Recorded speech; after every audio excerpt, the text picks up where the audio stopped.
Chairman সাহেব যে বক্তব্য দিয়েছেন আমাদেরকে, জনগণের সঙ্গে থাকা, জনগণের সঙ্গে নিয়ে কাজ করা, জনগণের উন্নয়ন করা এবং সকল ভেদাভেদ ভুলে ঐক্যবদ্ধ হয়ে আমাদেরকে একসঙ্গে কাজ করা, সেই জিনিসটা আমাদেরকে মনে রাখতে হবে।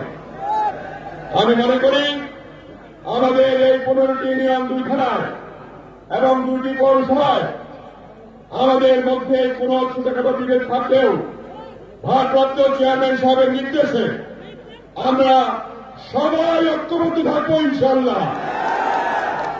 আমরা সবাই একে প্রতিরোধ করার জন্য প্রত্যেকটি ওয়ার্ড থেকে আরম্ভ করে কেন্দ্র পর্যন্ত আমরা শক্তিশালী হয়ে থাকবো ইনশাআল্লাহ। আজকে সোহেল ভাই সবই বলছেন, অর্ধেক বলতে পারেন না, অনেক কথা আছে। আমার মনে হয় ভাই বলবেন, আমি শুধু আপনাদের